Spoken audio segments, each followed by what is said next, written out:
10 biggest lies Camilla made the public believe. Number 10, getting the press on her side.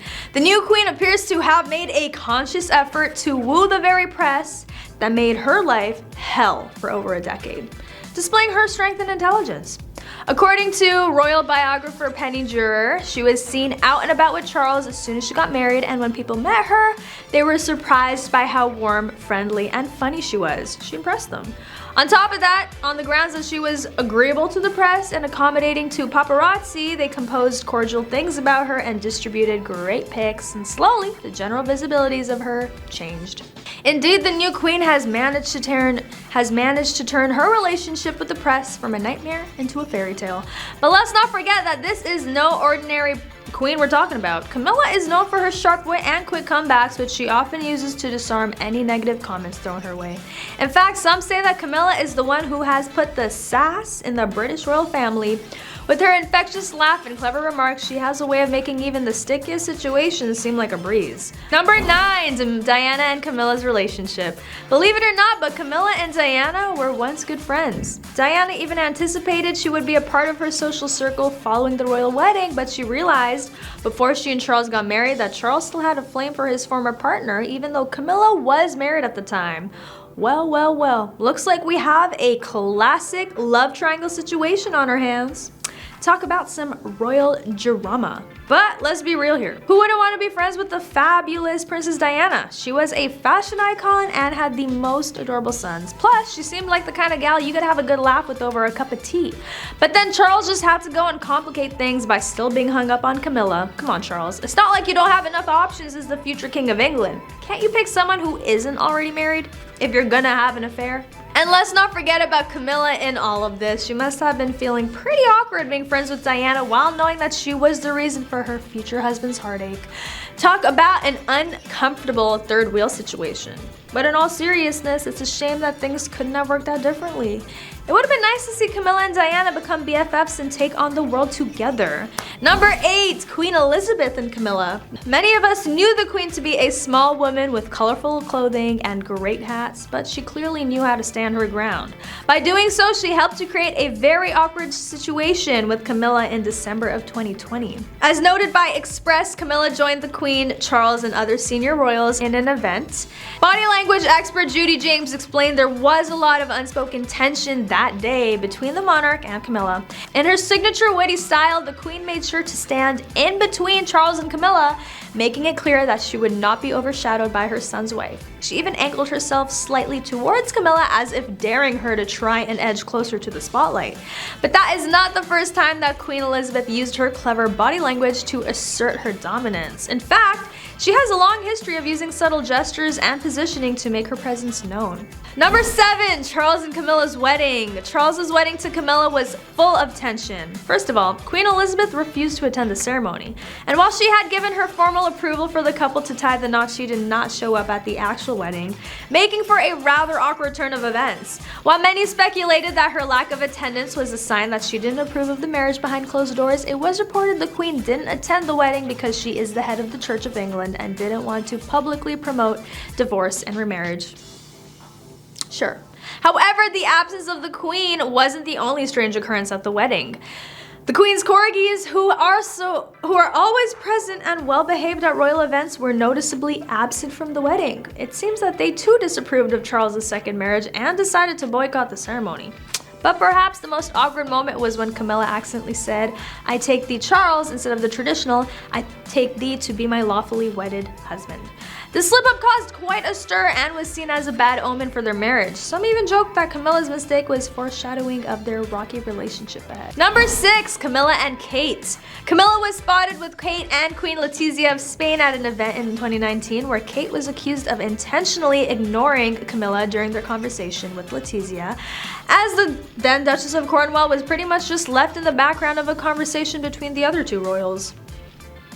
It looks like our favorite Duchess duo, Kate and Camilla, may have hit a bump in the road, and by bump I mean a royal-sized elephant in the room. It all went down at an event where Kate was caught having a seemingly heated conversation with Queen Letizia of Spain. But what really raised eyebrows was the fact that Camilla was basically left out in the cold, standing awkwardly in the sidelines while the two chatted. But let's not jump to any conclusions just yet. Maybe Kate and Letizia were just really engrossed in their conversation and didn't realize poor Camilla was being excluded. Or maybe they were discussing something super top secret that Camilla wasn't privy to. Either way, I'm sure Camilla handled the situation with her usual grace and poise. She is, after all, a seasoned royal who knows how to handle these types of situations. Let's be real, she's probably used to being overshadowed by Kate at this point. Number 5, Harry and Camilla. In his most recent memoir, Spare, Harry's portrayal of his stepmother is perhaps the most critical. In fact, it's clear that their relationship has not exactly been the stuff of fairy tales. In one passage, Harry sarcastically refers to Camilla as the Queen of Hearts. Although some may say this is a harsh way to describe a member of the family, I can't help but laugh at the subtle jab. It's like something straight out of a modern-day Shakespearean play. But let's be real, we've all had that one stepmother figure who isn't exactly the nicest, and in Harry's defense, he did have to go through the trauma of losing a beloved mother at such a young age. So while the Queen may not appreciate Harry's witty remarks, I am totally here for it. Number 4, coronation. Queen Camilla solidified her inheritance inside the English royal family when she was crowned alongside King Charles. However, the new title also comes with its own set of duties and responsibilities. As if being married to a king wasn't enough work, Camilla now has to deal with all the drama that came along with it. From attending state dinners and representing the country on official visits to constantly smiling and waving at crowds, it's definitely not a job for the lazy. But let's be real, who wouldn't want to be a queen? Sure, it may come with its own set of challenges, but the perks are pretty sweet too. For starters, you get to wear a crown and live in a castle. I mean, what more could you ask for? And let's not forget about all the designer clothes and jewels that will be at your disposal. Plus, you'll have a team of people to help you look your best at all times. Talk about living the dream. But being a queen is not just about the glitz and glamour. It also comes with a lot of responsibility towards the people and country you represent. Number 3, control. Diana once claimed that Camilla was trying to take control of Harry and William's lives, taking them on international trips and cutting off their contact with the palace. But with their wives Meghan and Kate by their side, the two princes seem to have found the perfect balance between royal obligations and personal happiness. Diana might have been onto something when it comes to controlling the royal family though. After all, for centuries, monarchs have had a tight grip on every aspect of their children's lives, from who they marry to what they wear in public, but with modern times come modern ideas. And it seems like Harry and William have learned to stand up for themselves. In fact, when it comes to their choices in life, the two princes seem to have developed a no royal control attitude. They have broken royal traditions by marrying women of their choice, Prince William with commoner Kate Middleton and Harry with American actress Meghan. They've also made personal decisions such as moving away from the palace to live in their own homes. Number 2, phone call transcripts. Multiple media outlets once published the Tampon Gate tape transcript. Some outlets referred to the tape as Camilla Gate in reference to Charles's mistress. Others speculated whether the tape would prevent Charles from someday ascending to the throne. But let's be real, the only thing this transcript revealed was how awkward phone sex can be. And in this case, it wasn't even that. It was just a cringe-worthy conversation between two lovers who should have known better than to talk on phone about, the dirty stuff.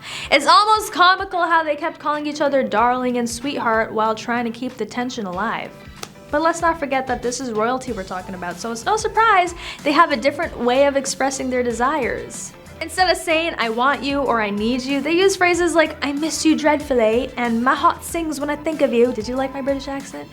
And don't even get me started on the use of euphemisms. Fondness for lovemaking? Really? When you're a prince and duchess, you have to watch your language, even in private conversations. And finally, number 1, the monarchy's secret weapon. Camilla also proved herself to be a hard worker and a secret weapon for a monarchy low on top-tier royals available for public service. And yeah, that was shade towards Harry and Meghan.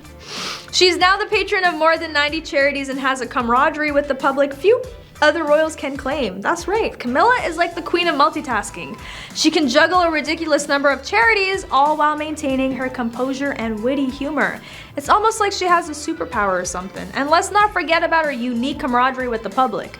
Despite being part of the royal family, she still manages to connect with people from all walks of life. Maybe it's her down-to-earth personality or her love for a good pint, but whatever it is, the public absolutely adores her. While other royals may shy away from public appearances or struggle with their image, Camilla knows how to work a crowd like no other. She's the perfect balance of regal and relatable, making her an invaluable asset to the monarchy, whether we like it or not. But that is all for today. Thanks for watching. Don't forget to like, comment, and subscribe. Let me know what you do like and dislike about the royals, and I'll catch you next time on The Rich Life.